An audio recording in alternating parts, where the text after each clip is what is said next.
good deeds committed by others that affect me, what happens there? Can you see, not only do they attract a positive compensation, a pleasurable compensation towards others, towards the person who did the good deed, but they also benefit the persons who have benefited from that deed. So it's very interesting. There's a double reward for good deeds.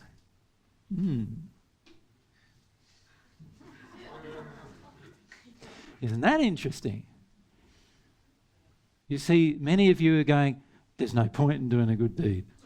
And I'm going, there's double rewards for doing a good deed. Not only is there a reward for the person who's done it, and oftentimes, and just bear this in mind, if the penalty goes to not only the person who you did the good deed for, I mean, let's look at it from a penalty perspective.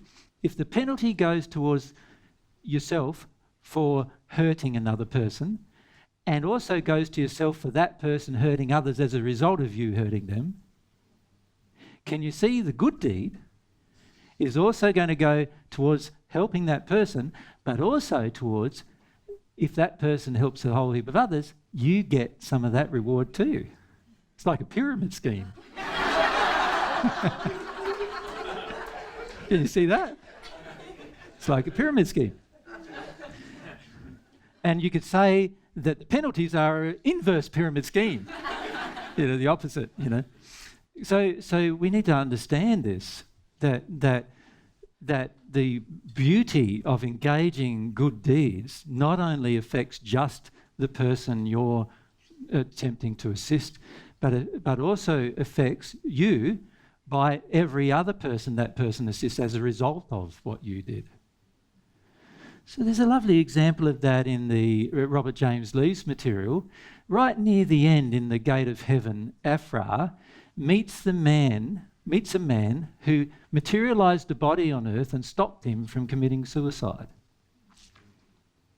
What happened was the man, who's in the book, the name is Woolamili, he materialised a body on earth, and he convinced, and Afra was about to dive in the river and drown himself because he'd just had a broken relationship, right?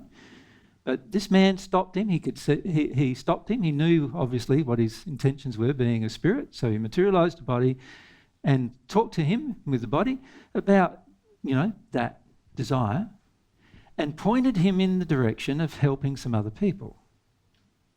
Then on top of that, a month later, he materialised another body and helped him show which people he would like him to help.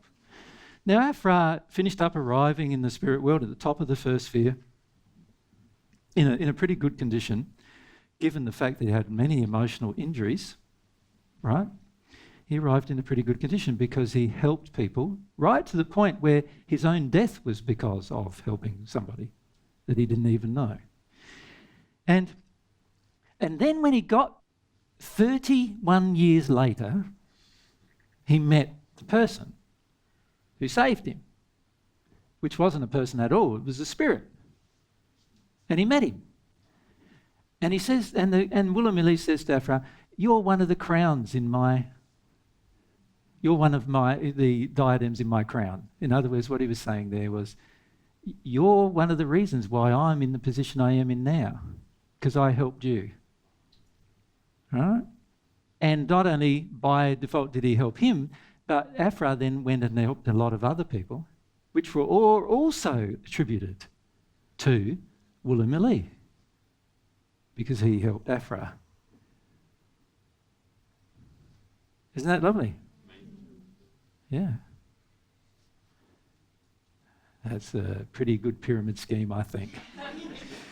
So can we see that we need to also start analysing these notes in a positive direction?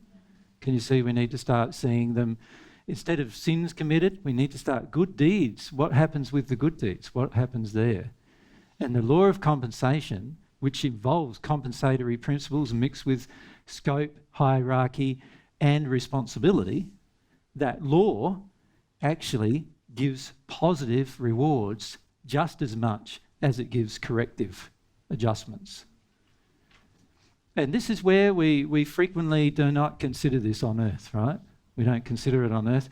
There's been many people in the spirit world who have arrived in the spirit world, and they're like in the top of the first sphere, or even in the early parts of the second sphere, and they're going confused. I didn't do anything fantastic to get here, and people have said to them, "You stayed with your wife for 50 years," and he said, "But I loved her." Interesting, hey? Is that why you stayed? That's what you're rewarded for. The fact that you loved. Not that you stayed and you didn't want to stay, but the fact that you stayed because you loved her. And in fact, if you really loved her and she didn't want to be with you, you would have left her, right?